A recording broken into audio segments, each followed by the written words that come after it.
네, 노은중학교 여러분 반갑습니다. 두 번째 원격 수업입니다. 이번 수업의 주제는 고구려의 영토 확장과 백제의 중흥이고요. 첫 번째 저희가 원격 수업에서 청동기 그리고 철기 그리고 고조선 그리고 철기 문화의 등장 이후 나타난 부여, 고구려, 옥저, 동해 이런 나라들에 대해서 공부를 했고 여러분들이 이제 학교에 와서 선생님과 삼국의 성립 부분에 나타나 있는 삼국의 건국 과정 그리고 삼국의 성장 과정 이런 부분들에 대해서 공부를 했었습니다. 그리고 이제 이번 원격 수업에는 2-2에 해당되는 삼국의 발전과 가야에 해당되는 부분을 이번 시간 그리고 이제 다음 시간에 그러니까 2시간이죠. 2시간에 걸쳐서 한번 살펴보도록 하겠습니다. 지난주에 이제 그죠. 지난주죠. 지난주에 이제 진단 평가도 있었고 동아리 활동도 있었고 그리고 이제 엊그제 봉사활동 시간에 아마 여러분들 그 줌으로 하는 아침 조회와 관련된 그런 여러 가지 활동들을 하면서 그 수업이 빠진 반들이 많았습니다. 그래서 이제 수업이 빠지지 않은 반은 아마도 그 역사 활동지를 이제 7-8 페이지를 다 이제 끝낸 반도 있을 거고 이제 1시간만 하고 이제 원격으로 들어간 반도 있을 겁니다. 그래서 이제 원래는 선생님이 이제 그런 반들은 이제 다시 대면 수업으로 전환됐을 때 수업을 할까 했는데 이제 저희가 이제 원격 수업을 하는 기간 자체가 너무 이제 2주라는 기간이 이제 너무 길다 보니까 좀 학습 공백을 우려하지 않을 수가 없습니다. 그래서 추후 그러니까 빠르면은 이번 주 늦어도 이제 다음 주 초까지 제가 삼국의 성립과 관련된 부분은 다시 한번 영상을 찍도록 할게요. 그래서 이 부분은 너무 걱정하지 마시고 그 선생님 그 강의 올린 내용 보면서 그렇게 역사 학습 노트, 역사 활동지 정리를 하면 될 것 같습니다. 자, 그러면 오늘 수업 본격적으로 한번 시작해 볼 거고요. 아까 말한 것처럼 이번 시간의 주제는 고구려의 영토 확장과 백제의 중흥입니다. 자, 이번 시간의 학습 목표는요. 광개토대왕과 장수왕의 영토 확장 정책을 정리할 수 있다 이고요. 시기적으로 봤을 때는 5세기에 해당되는 시기입니다. 다음 이제 웅진 천도 이후 여러 왕의 중흥 노력을 설명할 수 있다인데 이건 이제 백제와 관련된 학습 목표다. 그래서 오늘 여러분들과 이제 함께 공부할 나라는 이제 고구려와 백제이고 주로 다루게 될 나라는 고구려이다. 이렇게 생각하시면 될 것 같아요. 자, 먼저 고구려의 팽창부터 한번 살펴보도록 할 건데요. 이제 시기는 이제 관련 인물은부터 살펴보도록 하겠습니다. 시기는 선생님이 학습 목표에서 얘기를 했죠. 5세기에 해당되는 내용이고요. 관련된 인물 여러분들 교과서 50페이지 그리고 51페이지 가 아니네요. 선생님 잘못 말했습니다. 교과서 56페이지 그리고 교과서 57페이지를 보면 알겠지만 이제 광개토대왕과 이제 장수왕이 이제 제목 글씨로 나와 있죠. 그래서 이제 광개토대왕과 이제 장수왕을 중심으로 고구려의 영토 확장, 고구려의 팽창에 대해서 한번 정리를 해보도록 하겠습니다. 광개토대왕의 아들이 장수왕이에요. 그러니까 광개토대왕부터 먼저 정리를 해야 되겠죠. 자, 광개토대왕과 관련된 사료로는 삼국사기와 같은 책도 있겠지만 대표적인 이제 유적으로는 광개토대왕릉비가 있습니다. 사진에서 이제 여러분들이 이제 보고 있는 그 큰 비석이 광개토대왕릉비입니다. 여기에 나와 있는 이제 성인 남자가 이게 근대 시기 그러니까 1900 년대 에 찍은 이제 사진이라서 이제 뭐 지금처럼 이제 성인 남성이 키가 크지는 않겠지만 뭐 그래도 뭐 적어도 150 이상은 되니까 그러니까 뭐 이렇게 선생님이 이제 그냥 대강 재어 봐도 뭐 한 4 미터 5 미터 정도는 될 것 같네요. 이런 굉장히 이제 큰 비석을 세울 정도로 그 힘이 이제 막강했다. 고구려의 힘이 막강했다. 라고 볼 수 있을 거고요. 광개토 대왕 릉비잖아요. 릉비, 왕릉비니까 이제 광개토 대왕이 죽은 뒤에 그 아들이었던 장수왕이 광개토 대왕의 업적을 기록했던 비석이라고 생각하시면 되겠습니다. 자, 광개토 대왕 이제 이 5세기 고구려의 정복 사업이 이제 가능했던 이유는 크게 두 가지입니다. 대내적으로는 이제 4세기 후반 이제 소수리 왕 때 이제 국가 체제가 이제 정비가 되면서 고구려의 국력이 다시 한번 더 상승했던 이유를 들 수 있고요. 여기서 잠깐 한번 이전 시간에 학습했던 내용을 살펴보면 소수리 왕 때 체제 정비 사업은 이제 크게 세 가지이죠. 하나는 율령 반포, 하나는 불교 수용, 하나는 태학 설립이 되겠네요.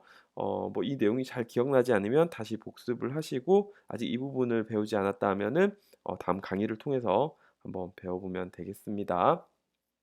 자, 두 번째 이제 밖으로는 당시 중국이 처했던 상황을 생각해 볼 필요가 있습니다. 당시 중국이 이제 위진 남북조 시대였습니다. 즉 중국이 이제 분열의 상황에 놓여 있었기 때문에 고구려의 팽창에 제대로 대응을 할 수가 없었고 그리고 뭐 이러한 여러 상황을 바탕으로 광개토대왕이 영토를 확장했다라고 생각하시면 되겠습니다. 이제 우리가 광개토대왕 하면 이제 정복군주로 알려져 있고요. 이제 마치 그 정복군주로 알려져 있기 때문에 '광개토대왕 당시의 고구려 영토가 가장 이제 컸다.' 이렇게 생각할 수가 있는데 뭐 그렇진 않습니다. 고구려의 전성기 이 가장 영토가 넓었던 시기는 이제 장수왕 때이고요. 하지만 이제 뭐 고구려 의 대다 뭐 상당수의 정복 사업이 광개토대왕 때 이루어졌던 것은 사실입니다. 그리고 이제 지도에서 이제 파란색 선으로 표시되어 있는 부분이 이제 광개토대왕의 영토 확장과 관련된 부분이고요. 빨간색 선이 이제 장수왕의 영토 확장과 관련된 부분이다라고 생각하시면 되겠습니다. 자, 그러면 광개토대왕 영토 확장 이제 남북으로 나눠서 한번 살펴볼 건데요. 자, 먼저 남쪽으로는 백제를 공격해서 한강 이북 지역을 차지하게 되었습니다. 백제가 첫 번째 공격 대상이 된 이유 간단합니다. 4세기 때 근초고왕에 의해서 고구려 고국 원왕이 전사하게 되죠. 어, 그러니까 이제 고국 원왕이 광개토대왕의 할아버지뻘 되거든요. 그러니까 복수를 위해서 이제 백제를 가장 먼저 공격했고 그 과정에서 한강 이북 지역을 차지했다라고 생각하시면 되겠습니다.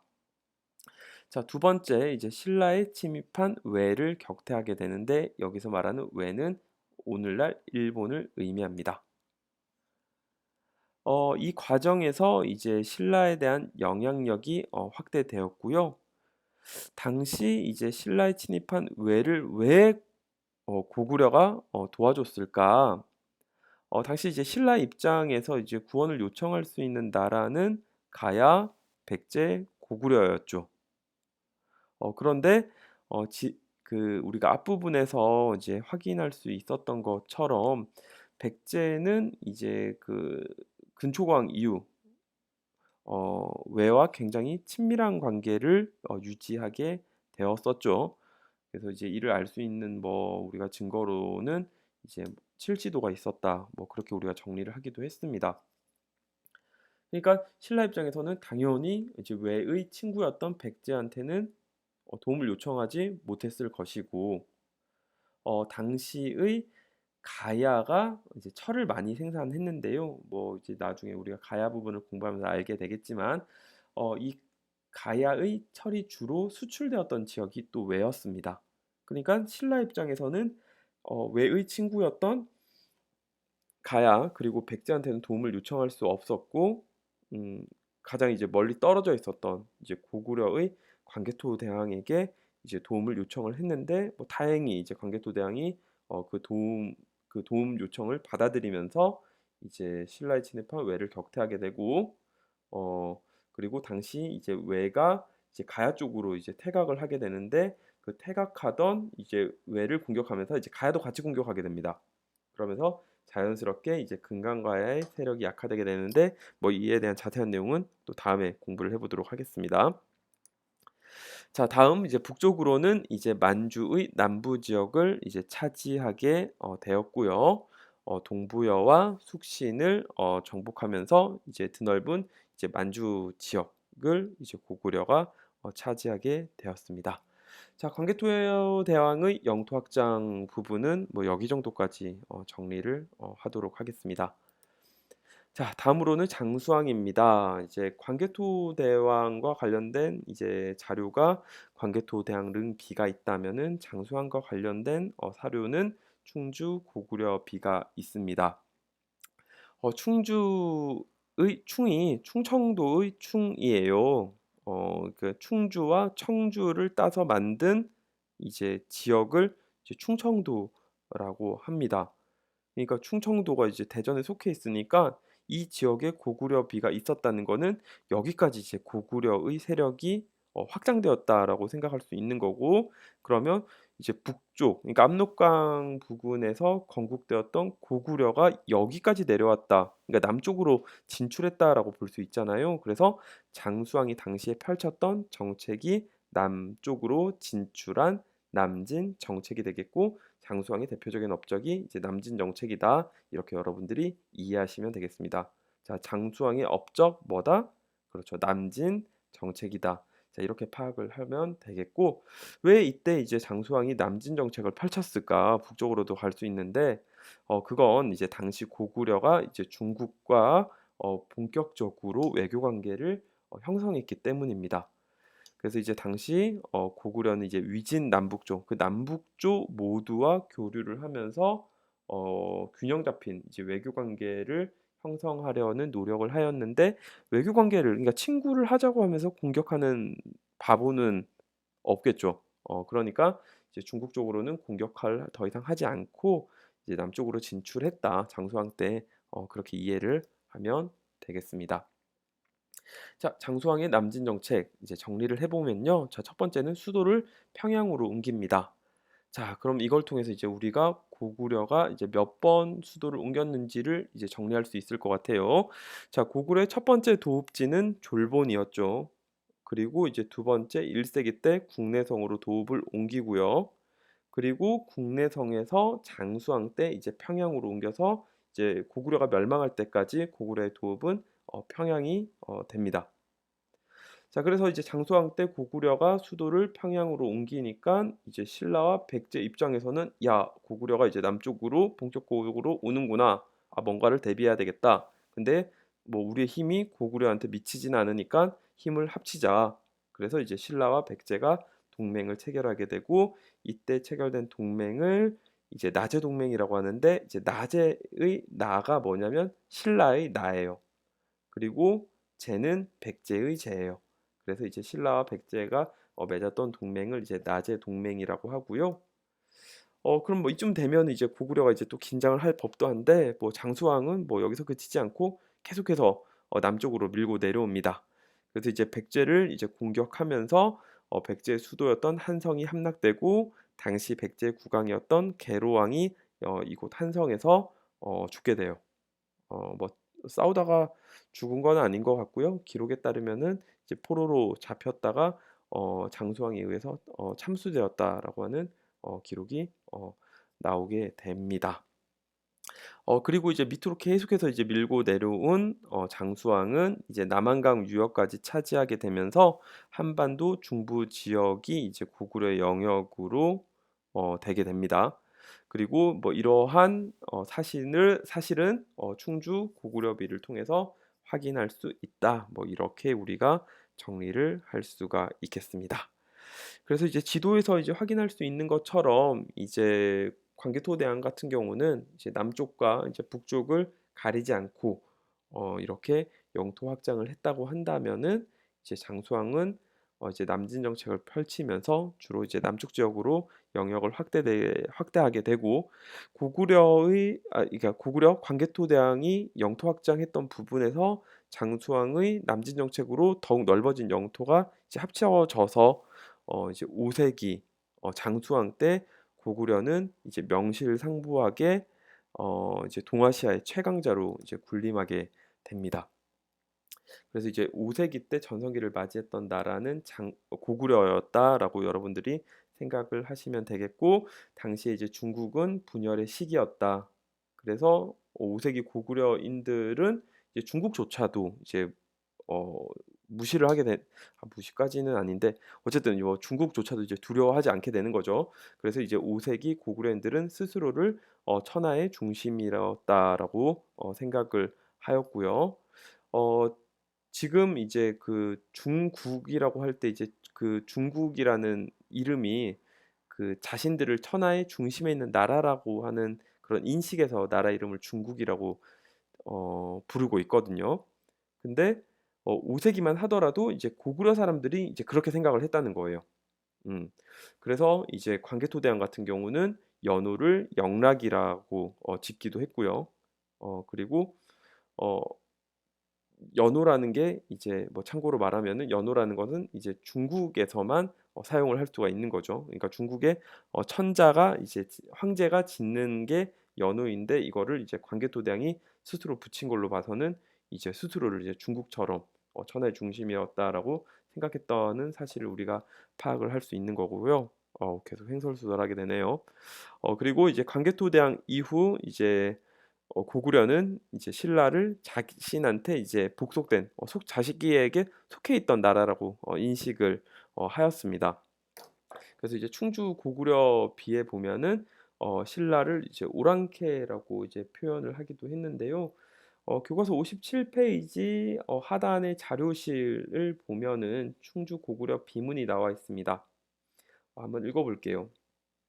고구려 왕이 신라 왕을 만나 우호를 맺기 위해 중원에 왔으나 동이 이게 동이라고 할 때 이제 동이 동쪽 이가 이제 오랑캐 이자거든요. 동이 여기서 말하는 이제 동이가 신라입니다. 신라. 그래서 동이 매금에게 의복을 내려주었다. 그러니까 이제 신라 보고 이제 오랑캐라고 부를 정도로 고구려의 힘이 막강했다. 뭐 이렇게 여러분들이 이해를 하면 되겠습니다. 자, 여기까지 해서 이제 고구려 내용 정리했고요. 자, 다시 한번 정리를 하면은 이제 5세기 가장 전성기 5세기 삼국 중에서 전성기를 맞이했던 나라는 어디? 그렇죠. 고구려. 당시 고구려의 왕은 누구? 광개토대왕과 장수왕. 당시 장수왕이 펼쳤던 정책은 남진 정책. 장수왕의 업적을 알 수 있는 비석은 충주 고구려비. 광개토대왕의 업적을 알 수 있는 비석은 광개토 대왕릉비. 뭐 이 정도로 정리를 해볼 수가 있겠네요. 그리고 이때 가장 크게 피해를 본 나라는 백제 같죠. 그래서 이제 고구려의 팽창으로 인해서 이제 가장 큰 피해를 본 나라는 이제 백제이고 관련된 사료로는 아차산 유적이 있습니다. 자, 교과서 58페이지입니다. 자, 그래서 고구려 팽창으로 이제 백제는 광개토대왕의 공격으로 백제는 한강 이북의 지역을 상실했고요. 장수왕의 공격으로는 수도 한성이 함락되고 한강 유역을 빼앗기게 됩니다. 그래서 이제 지도에서 볼 수 있는 것처럼 고구려가 이제 남진 정책을 펼치게 되면서 한성, 이제 오늘날 서울의 위치, 그러니까 서울의 수도가 있었던 백제는 수도를 웅진으로 옮기게 됩니다. 이 웅진이 이제 오늘날 공주이고요. 자, 시기는 이제 5세기 중반에서 이제 6세기 중반입니다. 이제 굳이 이제 이렇게 시기를 나눈 이유는 이제 웅진의 도읍을 정했을 때의 백제를 이제 웅진백제라고 부르기 때문입니다. 그래서 이제 웅진백제의 시기가 5세기 중반부터 6세기 중반까지이고 6세기 중반 이후에 수도를 사비로 옮깁니다. 사비는 오늘날 부여입니다. 그래서 이제 그 백제 문화 유적 지구가 그 유네스코 문화유산으로 지정이 되었는데 그 유네스코로 지정된 지역이 이제 공주와 부여예요. 왜 그렇게 지정이 되었는지 이제 아시겠죠? 자, 그리고 이제 웅진백제와 관련된 인물은 이제 동성왕, 무령왕이 있습니다. 자, 동성왕, 무령왕까지만 정리하고 오늘 수업 마치도록 할게요. 자, 먼저 동성왕부터 살펴보도록 하겠습니다. 자, 동성왕 같은 경우는 고구려의 남진 정책에 대항하기 위해서 신라 왕실과 혼인 관계를 맺게 됩니다. 그러니까 기존까지의 나제 동맹이 단순한 군사 동맹이었다고 한다면 혼인 관계를 통해서 더욱더 나제 동맹을 밀착시켰다, 더 가깝게 했다. 이렇게 여러분들이 파악하시면 되고, 어, 그 백제가 수도를 피치 못할 사정으로 옮기게 되는 거잖아요. 그러니까 자의적으로 옮긴 게 아니라 고구려에 의해서 어쩔 수 없이 옮기게 되었으니까 당시 백제 왕의 꼴이 얼마나 우스웠겠어요. 그러니까 그 귀족들의 힘이 더욱더 커졌겠죠. 그러니까 왕권은 자연스럽게 떨어졌을 거고, 그래서 이제 약해진 이제 왕권을 강화하기 위해서 동성왕은 금강 유역의 신진 세력을 등용하게 되었습니다. 자, 그리고 이제 이렇게 점차 이제 국력을 향상시켜 나가는 또 과정에서 이제 즉위를 했던 왕이 무령왕입니다. 자, 무령왕 역시도 이제 왕권 강화, 이제 중앙 집권 체제를 강화하기 위해서 이제 지방에 22 담로를 설치했습니다. 자, 그 담로에 대한 뭐 자세한 설명은 58페이지 왼편에 나와 있습니다. 간단하게 설명을 하자면 담로는 그냥 백제가 설치했던 지방행정 제도입니다. 지방행정 조직이고 이 지방행정 조직의 왕족을 무령왕이 파악을 하게 돼요. 그러면 이제 지방을 왕족이 장악을 하니까 자연스럽게 왕권이 올라갔겠죠. 뭐 이렇게 이해하시면 될 것 같고요. 무령왕은 중국 남조와 당시에 활발하게 교류했는데 이 활발하게 교류를 함으로써 선진물도 받아들이고 국력도 향상시키고 더불어서 왕권도 올라갔을 거예요. 그렇죠. 그리고 이제 당시 중국 남조와 아주 활발하게 교류를 했다라고 하는 대표적인 증거로는 이제 무령왕릉이 있습니다. 자, 이 사진 한번 볼게요. 위에 나와 있는 사진이 이제 서울 석촌동에 있는 돌무지 무덤입니다. 여러분들 역사학습지 8페이지에 나와 있는 7페이지죠. 7페이지에 나와 있는 백제 건국과정에 나와 있는 그 돌무지 무덤이 이렇게 생겼어요. 그냥 이제 돌 무더기로 이제 쌓은 무덤이죠. 그다음에 이제 밑에 나와 있는 것이 이제 무령왕릉입니다. 보는 것처럼 이제 벽돌을 쌓아서 만든 무덤이고 사실 이제 벽돌 무덤은 이제 우리가 만든 무덤은 아니고요. 중국 남조의 대표적인 무덤 스타일입니다. 그러니까 중국 스타일의 무덤을 그러니까 중국의 무덤 스타일을 무령왕이 죽은 뒤 사용했다는 것은 그만큼 무령왕 당시에 중국과 가깝게 지냈다라는 것을 이제 보여줄 수 있다는 거겠죠. 자, 이렇게 해가지고 우리 5세기 고구려가 팽창하는 가운데 백제가 어떻게 위기를 극복해 나가고 있는지에 대한 내용까지 한번 살펴보았습니다. 자, 관련된 내용 형성평가 풀어보면서 맞춰보도록 하겠습니다. 자, 두 문제 한번 풀어보도록 할게요.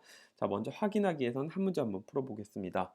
자, 고구려 광개토대왕은 만주 남부 지역과 함강 이북 지역을 차지하였다. OX. 그렇죠. O입니다. 자, 관련된 내용은 교과서 64페이지에 있으니까 체크하면서 한번 풀어보도록 하겠습니다. 자, 다음은 정리하기입니다. 자, 다음은 5세기 삼국의 정세를 정리한 것이다. 기억리언에 들어갈 알맞은 말을 써보자 라고 했습니다. 자, 연도가 나와 있네요. 자, 이렇게 하면 여러분들 선생님 연도도 외워야 되나요? 라고 하겠죠. 네, 연도는 외울 필요 없습니다. 여기서는 아마 정확한 사실을 이렇게 보여주기 위해서 연도를 적은 것 같은데 연도 외울 필요 없고요. 5세기 장수왕 이후 어떻게 남진 정책이 펼쳐지고 있는지에 대한 내용만 잘 정리하시면 될 것 같아요. 자, 남진 정책 첫 번째 국내성에서 평양으로 수도를 옮깁니다. 그리고 이것을 보면서 이제 백제와 신라가 동맹을 맺죠. 그 동맹 이름이 뭐였습니까? 그렇죠. 나제 동맹이었습니다. 자, 그래서 나제 동맹이 체결되었고 나제 동맹에 아랑곳하지 않고 장수왕은 계속해서 남진 정책을 펼치게 되지요. 그리고 그 과정에서 백제의 수도였던 함성이 함락되고 백제가 수도를 옮기게 됩니다. 자, 당시 백제가 수도를 옮겼던 곳 오늘날 공주입니다. 어딜까요? 네, 맞습니다. 웅진입니다. 그래서 니은에 들어갈 말은 웅진이고요. 자, 이렇게 첫 번째 시간에는 이제 5세기 고구려가 전성기를 맞이하는 내용에 대해서 공부를 해 보았고요. 자, 다음 시간에는 이제 6세기에 대한 내용을 한번 살펴보도록 하겠습니다.